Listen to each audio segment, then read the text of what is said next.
simplemente empezar diciendo que para mí todo un honor y un orgullo estar aquí, compartir con todos vosotros. Muchísimas gracias a la universidad, muchísimas gracias Alberto en especial por la invitación, a Carmen, a todos y a todos los que habéis participado en el máster. Y nada, espero pues sí, ser un poco de ejemplo hasta donde pueda y transmitiros la pasión que ha supuesto para mí todos estos años de investigación en este campo apasionante, que he titulado, ¿no?, ¿Cómo sienten las células? Un viaje al corazón de la mecanobiología. Voy a empezar aquí, igual en algún momento me levanto porque yo prefiero estar de pie, pero bueno, vamos a intentar mantener un poco las formas. Bien, esto es un poco lo que vamos a cubrir, ¿no? Voy a tratar de dar simplemente unos trazos muy generales, lo más divulgativos posibles para que sean accesibles a todo el mundo. Y vamos a empezar hablando un poquito de qué es la mecanobiología y después me gustaría comentaros algunas cosas al respecto de cómo la mecanobiología se puede aplicar en concreto a otros muchos más campos, como decía Alberto, pero os voy a tener algunos apuntes sobre aterosclerosis, acoplamiento neurovascular y inmunoterapia. Bueno, entonces, ¿qué es la mecanobiología? No, pues la mecanobiología es un apasionante campo que se encuentra a caballo entre la biología y la física, ¿no? Y que trata de entender fenómenos tan complejos como, por ejemplo, la contracción de los cardiomiocitos. Cuando uno extrae células cardíacas y las pone en cultivo, no sé si lo podéis ver ahí, pero laten. Entonces, la mecanobiología trata de entender por qué laten los cardiomiocitos, cuáles son las fuerzas implicadas en el proceso de contracción y relajación de los cardiomiocitos, pero obviamente también en la expansión y contracción de los pulmones. Ahora mismo todos estamos respirando. El movimiento celular, aquí tenéis un ejemplo de una célula que está migrando. Entonces la mecanobiología es un campo muy extremadamente amplio que cubre estos y otros muchos aspectos, ¿no? Y entonces, si nos adentramos en el aspecto celular, las células obviamente tienen que tener algún tipo de mecanismo que les permita percibir su microentorno. En todos estos ejemplos que os he mostrado, las células necesitan entender cómo es su microentorno para poder adaptarse, ¿no?, y para poder responder a los estímulos con los que se encuentran. Entonces, baste el ejemplo que os voy a poner a continuación para que esto quede todavía más claro, ¿no? Aquí os traigo un ejemplo de células tumorales, exactamente las mismas células tumorales, y a la izquierda, vais a ver ahora en el vídeo, han sido cultivadas en una matriz dura. Y por matriz dura me refiero a una estructura, imaginaos una especie de red rígida, con unas propiedades biofísicas más duras, ¿no? Y a la derecha son exactamente las mismas células tumorales cultivadas en una matriz blanda, ¿no?, con unas propiedades diferentes a de la matriz dura. Entonces lo que vemos es que si analizamos el comportamiento de las células tumorales en la matriz dura, veis que tienen un tipo de respuesta, una migración muy diferente a la que ocurre en la matriz blanda. Que las células, el movimiento, la migración, los desplazamientos de las células son totalmente diferentes. Entonces esto ya de entrada nos está diciendo que exactamente las mismas células, con el mismo contenido genético, simplemente en ambientes diferentes responden de manera diferente. Y esto obviamente ¿por qué es? Porque las células, como decía en el título de esta en inglés, de slide, de esta diapositiva, deben tener mecanismos que les permitan entender que están en ambientes diferentes y por tanto responder de esta manera diferente, como estáis viendo. Vale, entonces se han propuesto y se han descrito a lo largo de la historia muchos mecanismos de sensibilidad celular, de estructuras a través de las cuales las células son capaces de percibir su microambiente.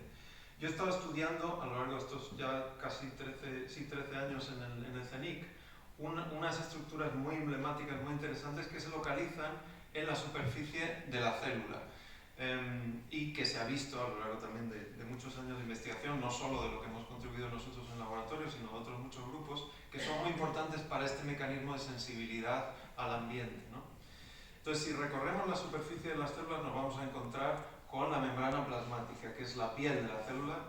Obviamente para todos los estudiantes esto es obvio, pero todos aquellos que a lo mejor no han escuchado nunca este concepto, bueno, pues la piel de la superficie celular está cubierta por esta estructura, la membrana plasmática, que es hipercompleja, tiene un montón de estructuras asociadas, pero si recorremos esta superficie en muchos tipos celulares, en muchos tipos de células diferentes en nuestro organismo, nos vamos a encontrar con estas estructuras emblemáticas en su superficie que se llaman caveolas. Y las caveolas se llaman así, se las describió en los años 60, en 1960, del latín caveolae, que significa pequeñas cuevas, porque literalmente esto es un corte transversal de una célula y este es un corte, digamos, desde dentro de la célula. Estaríamos viendo la membrana celular desde dentro de la célula, para que veáis un poco el aspecto que tienen. Son estructuras como pequeñas cuevecitas, pequeñas invaginaciones, y por pequeñas me refiero 60-80 nanómetros, es decir, 10 a la menos 9 metros. Son estructuras nanoscópicas que están en la superficie de las células, que podríamos decir, si, por hacer una analogía, si recorremos la superficie de la Luna, serían como, algo así como los cráteres, ¿no? Como unas pequeñas imaginaciones, como las pequeñas cuevecitas o cráteres que podríamos encontrar en la superficie lunar. Bueno, ¿y por qué son importantes para la sensibilidad celular estas estructuras? Bueno, aquí tenéis otra representación, es simplemente una representación en 3 dimensiones de estas mismas estructuras para que las veáis, son eso, como pequeñas copas. Vale, entonces, resumiendo muchos años de investigación, lo que hemos descubierto básicamente, nosotros y otros muchos grupos, es que las caveolas, y a mí esta imagen me gusta compartirla muchas veces en mis charlas, es que las caveolas serían algo así como el tacto grueso de las células, que estarían representados en esta imagen por el dedo índice, de tal manera que solo cuando el dedo aplica una determinada cantidad de fuerza se da cuenta la persona que se está pinchando, ¿no? Por eso digo que representarían el tacto grueso, porque estas estructuras son capaces de aplanarse, como las arrugas de una camisa. Cuando estiramos la camisa se aplanan, ¿no? Y al aplanarse liberan toda una serie de señalizaciones para decirle a la célula que está siendo estirada.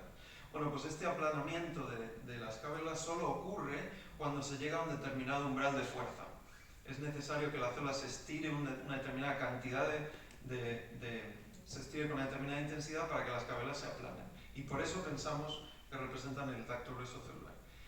Nosotros hemos descubierto unas nuevas estructuras que no se conocían hace un par de años, que las hemos llamado dolinas, y que pensamos que representan el tacto fino celular, y que estarían representadas en esta imagen por esta pluma, ¿no? La pluma es capaz de detectar de una manera mucho más sutil cómo son las espinas del cactus, ¿no? Y lo que hemos descubierto, resumiendo muchísimo, es que estas estructuras ya, la escala es la misma, entonces veis inmediatamente que son estructuras mucho más grandes. Es también muy interesante el nombre, por seguir un poco con la analogía topográfica de caveolas, como se explicaba, el nombre se les dio por ser pequeñas cuevas. Decidimos, al ver estas estructuras en la superficie celular, seguir con este símil topográfico, y como yo tuve el privilegio de participar en las clases de Ignacio Martínez Mendizábal, uno de los jefes de la excavación de Atapuerca, y obviamente conocía la gran dolina de Atapuerca, pues pensamos, por su similitud estructural, que no había un nombre mejor para estas estructuras que el de dolinas, porque realmente son eso, son invaginaciones muchísimo más grandes, semejantes a las dolinas que se encuentran en la superficie terrestre. Y lo interesante es que, a diferencia de lo que ocurre con las caveolas, en el caso de las dolinas, en el momento que se aplica una fuerza, por pequeña que sea, por poco intensa que sea, se empiezan a aplanar. Entonces eso permite que la célula sienta de alguna manera los estímulos mecánicos mucho más rápido, de manera mucho más sutil que en el caso de las caveolas, que, como os decía, es necesario que se aplique una fuerza muy grande para que se aplanen. Entonces esto, lo que nos decía al final, el resultado de esta historia, es que hay 2 tipos de sensibilidad celular, ¿no? Sensibilidad de tacto grueso y sensibilidad de tacto fino. Y lo que ocurre a lo largo del organismo, de nuestro organismo, es que hay un gradiente de dureza. Podemos encontrarnos órganos muy duros, como el hueso, y órganos muy blanditos, como el cerebro, ¿no? Entonces lo que pensamos es que, paralelo a ese gradiente de dureza, hay también un gradiente de caveolas y dolinas. Las células que vivan en ambientes muy duros, como por ejemplo el hueso, van a estar representadas fundamentalmente por caveolas, porque obviamente necesitan tener mecanismos que les permitan detectar fuerzas de una mayor intensidad, como las que ocurren en los huesos, ¿no? Mientras que células que vivan, por ejemplo, esta neurona en el cerebro, que es un ambiente mucho más blandito, van a estar representadas mayoritariamente por dolinas, porque efectivamente son el mecanismo que les permite detectar cambios y estímulos mecánicos de una intensidad más sutil. Y entre medias podemos tener todo el gradiente que nos imaginemos, células que vayan a compartir dolinas y caveolas en distinta proporción, dependiendo de la dureza del tejido en el que se encuentra. Bueno, y ahora, como os comentaba al principio, pues voy a tratar de explicaros también muy resumidamente hasta qué punto estas estructuras, y en general la mecanobiología, es importante para la aterosclerosis. Bueno, si conocéis, la aterosclerosis es una enfermedad que tiene que ver con la acumulación progresiva de grasa en las arterias, hasta que llega un momento en que se colapsa, se genera un tapón que impide el paso de la sangre, y eso genera un infarto o un ictus, dependiendo de dónde esté el tapón de grasa, ¿no?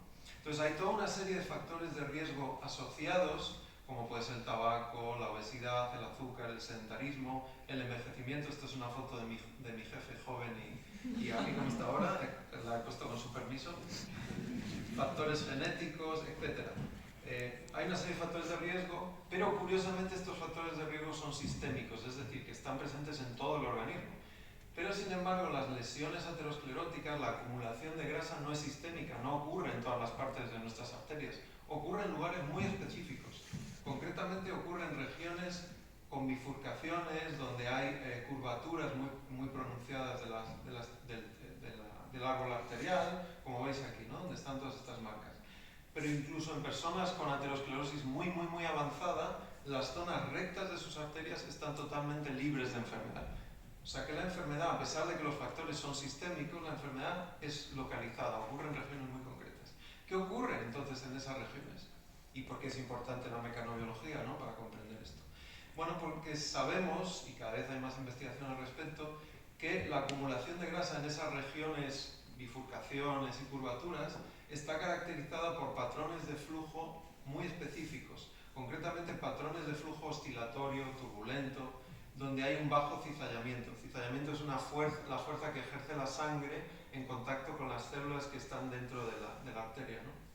Mientras que las zonas que están protegidas, las zonas rectas que están protegidas de aterosclerosis, se caracterizan por la presencia de un flujo laminar. La sangre circula de una manera diferente.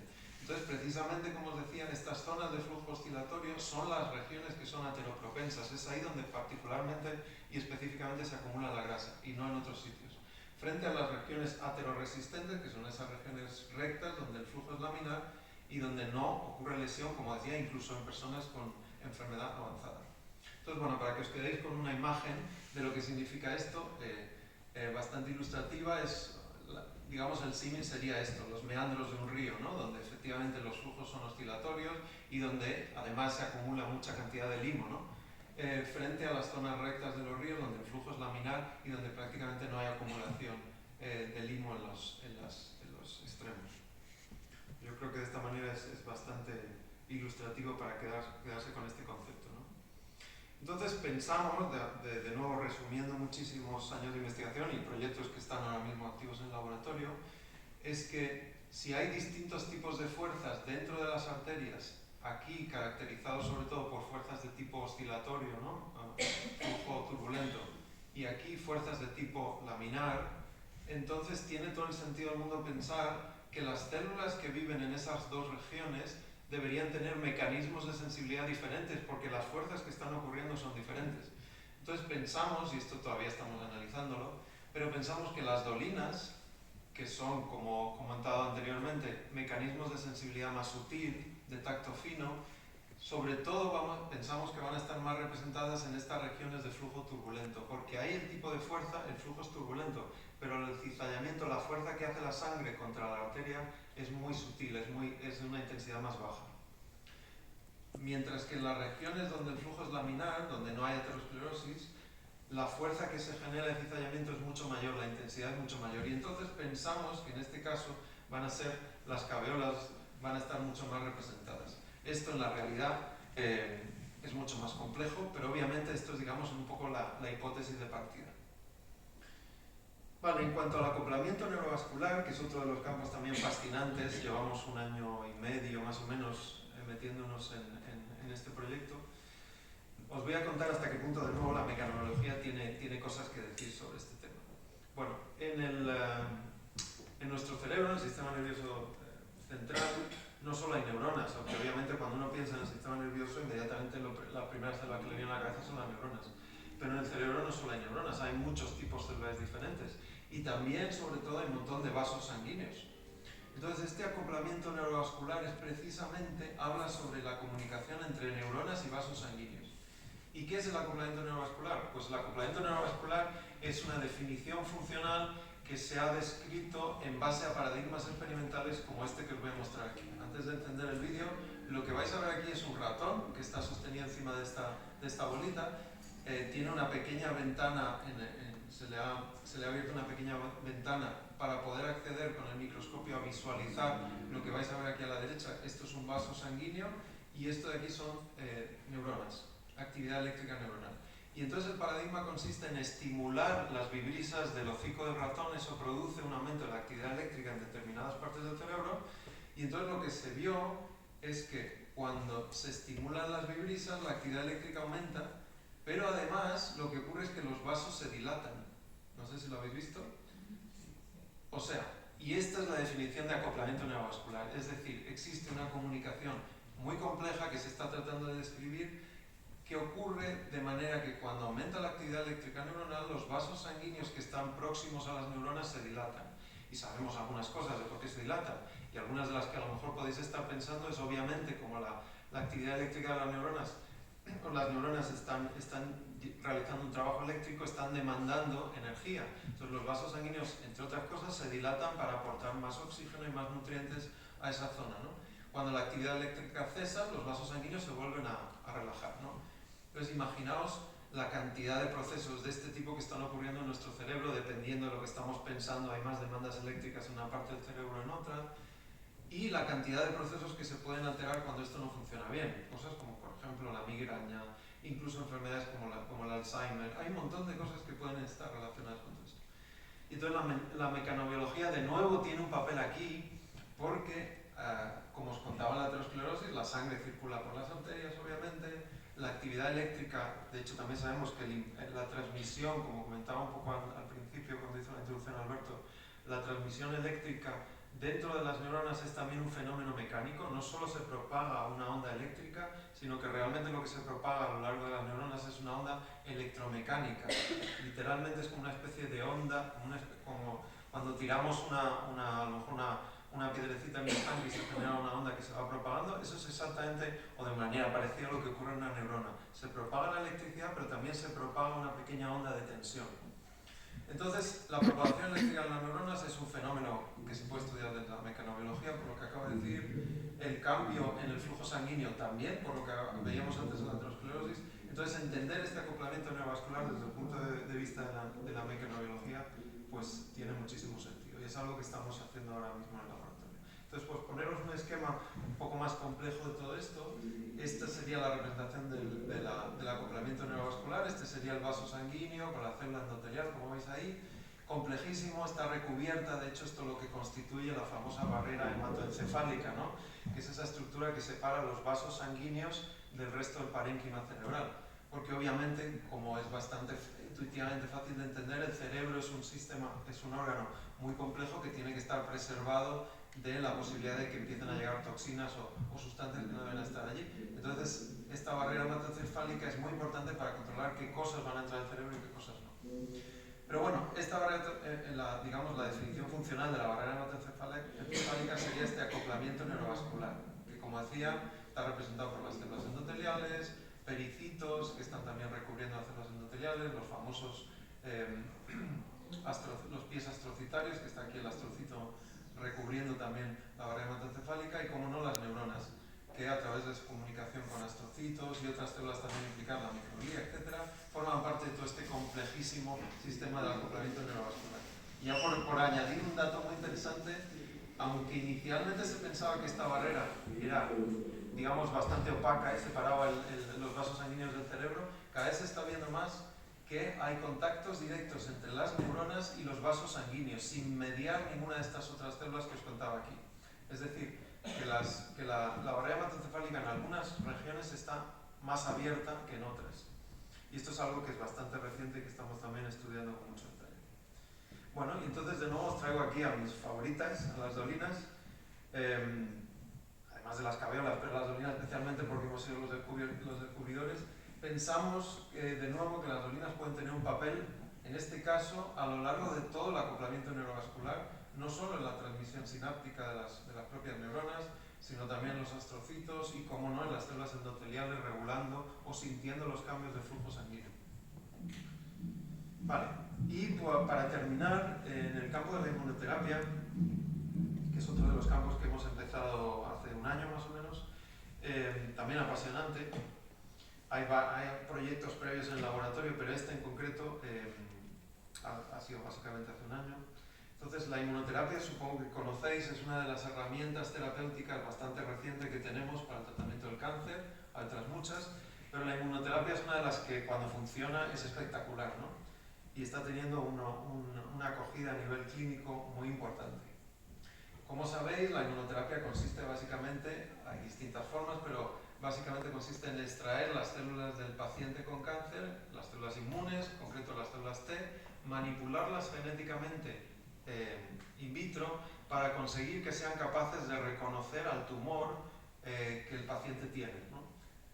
Después, una vez que se han modificado genéticamente para conseguir eso, que reconozcan al tumor específico, se las amplifica, se las multiplica y de nuevo luego lo que se hace es infusionárselas de vuelta al paciente, con la esperanza de que estas células ahora ya seleccionadas sean capaces de eliminar específicamente al tumor.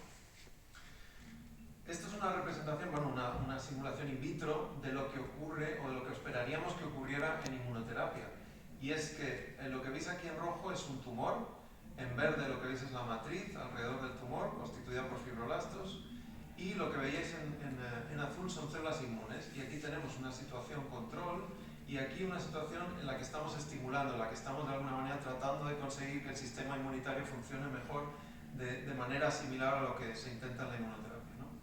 Y entonces os voy a poner de nuevo otra vez el vídeo. Parece, en este caso, que tras la estimulación conseguimos que lleguen muchísimas más células inmunes a este tumor que está creciendo y que, de hecho, penetren, se integren dentro del tumor y empiecen a matar a las células tumorales. Entonces, este es el tipo de cosas que se persigue en la inmunoterapia. Pero se ha visto, y desafortunadamente la inmunoterapia no siempre funciona. A veces, de hecho, empieza a funcionar y en un momento determinado deja de funcionar. Y hay muchas razones, y cada vez se sabe mejor, de por qué deja de funcionar. Pero una de las que sabemos y que estamos estudiando en el laboratorio, y que tiene que ver de nuevo con la mecanobiología, es la restricción de la propia matriz del tumor. Es decir, lo que ocurre es que un tumor que inicialmente sí era capaz de ser infiltrado por células inmunes, y que de hecho se llama coloquialmente tumor caliente, en un momento determinado se transforma en tumor frío, las células inmunes se ven excluidas y ya no son capaces de entrar en el tumor. Entonces es ahí cuando de repente vemos que la inmunoterapia deja de funcionar. Y sabemos que una de las causas por las que esto ocurre es porque se forma una matriz muy rígida, muy dura, una cápsula que rodea el tumor, que físicamente lo que hace es impedir la entrada de las células inmunes dentro del tumor, por aumento de la rigidez de esa matriz. Entonces, de nuevo, y esto es de lo que va el proyecto que estamos desarrollando en el laboratorio, es si las dolinas son mecanismos de sensibilidad celular que permiten a las células detectar cambios de fuerzas sutiles, y precisamente en este caso lo que queremos es dotar a las células que han sido excluidas en estos tumores que ya no son susceptibles de ser tratados con inmunoterapia, dotar a las células inmunes con algún mecanismo adicional para que de nuevo sean capaces, de entrar dentro del tumor. Una de las cosas que estamos investigando es aumentar la cantidad de dolinas, manipular las células inmunes para que empiecen a tener dolinas, y una de las cosas que estamos viendo es que esto efectivamente lo que hace es que las células inmunes se vuelvan más deformables, tengan unas propiedades biofísicas nuevas que no tenían antes y que entonces ahora son capaces de penetrar en el tumor a pesar de que la matriz se haya vuelto mucho más dura. Estos son datos muy preliminares, obviamente de aquí a que podamos llegar a algún tratamiento pues seguramente pasarán 15 años o 20, pero bueno, a los que habéis estudiado Marte sabéis lo difícil que es la investigación, pero es la propuesta, ¿no? Y bueno, y con esto me gustaría terminar de nuevo agradeciendo muchísimo a todos vosotros por haberme escuchado y de nuevo por la invitación. Y nada, animaros a que sigáis en investigación, ya sea a través de la academia o en empresas farmacéuticas, porque el futuro existe, es posible, soy un ejemplo de ello. Y nada, muchísimas gracias.